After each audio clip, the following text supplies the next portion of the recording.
Well, Robert Gates is the next man to take charge of America's involvement in Iraq. He says what happens next will determine whether there is a regional conflagration. I'm Bilal Azar. I'm Sami Zaidan. This is Al Jazeera live from Doha. Also on the programme, thousands turn out as Lebanon's opposition tries to step up its campaign to topple the government. Dying from malaria and ignorance, the mothers who don't know that medicine can save their children. And in the path of the storm, feeling the force of durian.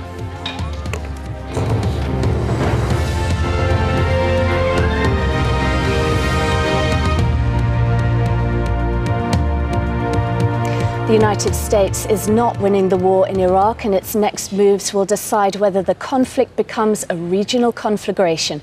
That's the view of the man who's likely to become Donald Rumsfeld's successor as the next U.S. Defense Secretary.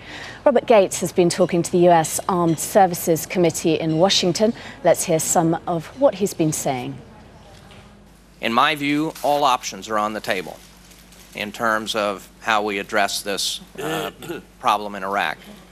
Senator Levin said we are not winning the war in Iraq. Is that correct? That is my view, yes, sir. Do you support an attack on Iran?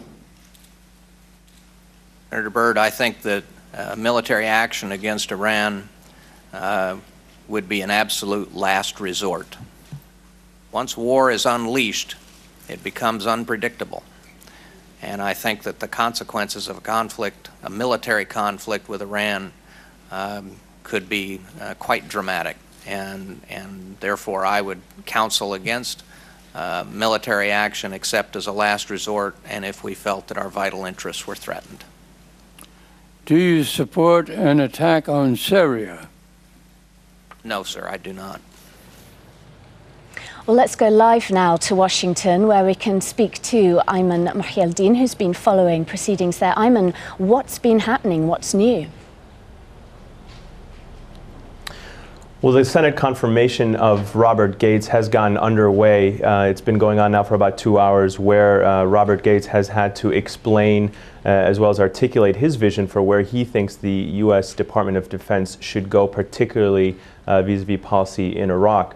He's exchanged some interesting insight as to what he thinks should be done. Most importantly, he does feel that the U.S. is not winning the war currently in Iraq, and sent out a reconciliatory message to members of Congress who felt, particularly the Democrats, who had been somewhat isolated under the current Secretary of Defense, Donald Rumsfeld. Robert Gates has reached out to them saying that he believes he will listen to them, listen to a wide variety of ideas from all members of government, as well as academic circles or non-academic circles like the Iraq Study Group.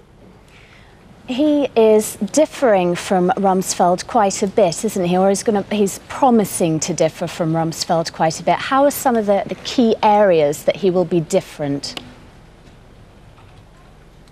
Well, one of the main issues that has come to light in this is that Robert Gates has reached out to members of the Senate Armed Services Committee.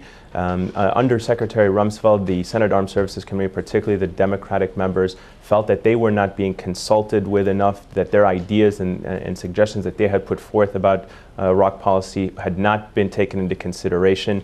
And certainly from the testimony that we've seen so far from Mr. Gates, he has reached out to Congress saying that he would incorporate their ideas into his decision-making processes, and he would consult with them on a regular basis as to what the U.S. should be doing in Iraq. More importantly, he has come out and said that all options remain on the table. That is a slight difference from the position that Secretary Rumsfeld and the White House maintained, which is to stay the course for such a long period of time. And this is obviously a departure from that, and Mr. Gates coming out saying that all options are on the table at this time. Ayman, we have to leave it there. Thank you very much indeed. Iraq's Prime Minister Nour al-Maliki says Iraq will call for a conference of neighbouring states to try to improve security in the country. It's an apparent departure from previous opposition to giving other countries a say in Iraq's affairs.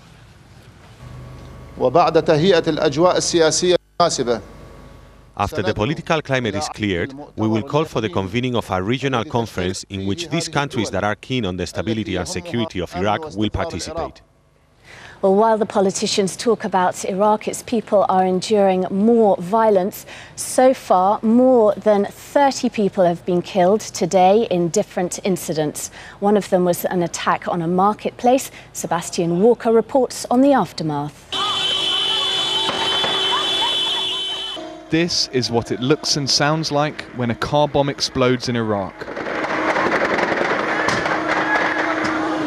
The gunfire is from panicked security forces.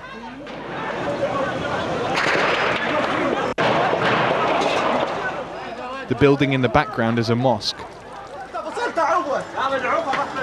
A fireball from the blast ripped through this nearby market. The devastation's too much for this man to take. It's only a local market run by the council. Why?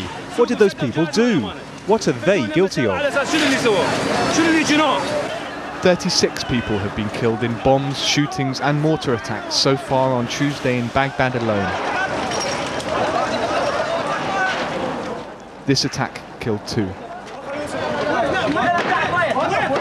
Sebastian Walker, Al Jazeera. Well, the grim reality of daily life in Iraq was one of the subjects of the final briefing to the United Nations from its departing humanitarian chief. Jan Egeland admitted the United Nations has failed people around the world, and he's singling out Iraq as now the deadliest place on earth. The people of Baghdad and the other conflict-torn cities wake up to 100 bodies every morning. That's more than any other place on earth. 100 people dead per day means 1,000 people every day having a brother or a sister or a father or another family member killed, tortured to death. Nobody's doing enough. I think Iraq has become the place on earth where there are the most civilians now being killed by violence and terror. Just back from Gaza, he says the situation on the ground is the worst he's seen it in 20 years. And I haven't seen Gaza as miserable in terms of despair, frustration, hatred, as I saw it this last visit of mine. 750,000 youth in Gaza feel that they are, in a cage, imprisoned. They will go to extremism if it's not solved, the situation. The UN's outgoing humanitarian chief says there is a link between the ongoing conflicts in the Middle East and the UN's failings in other troubled regions.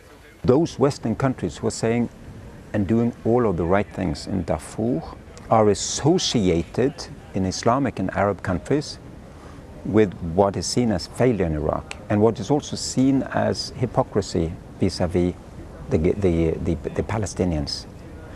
So these countries again and these communities are closing their eyes to the carnage of Darfur. I mean, it doesn't get right to not help the women and children who are being raped and abused in Darfur by referring to other problems in Iraq or Gaza or vice versa.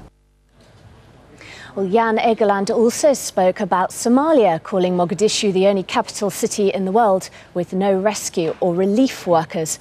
And there are indications the situation in Somalia is worsening, with the interim government prime minister saying war is imminent.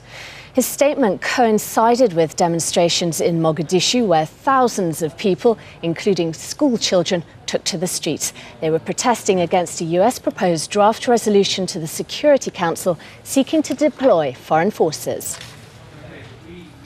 Well, in Lebanon, the chief of the army is warning the government that the daily protests could spin out of control. The Lebanese army's commanding officer says his forces are experiencing increasing difficulties controlling the crowds.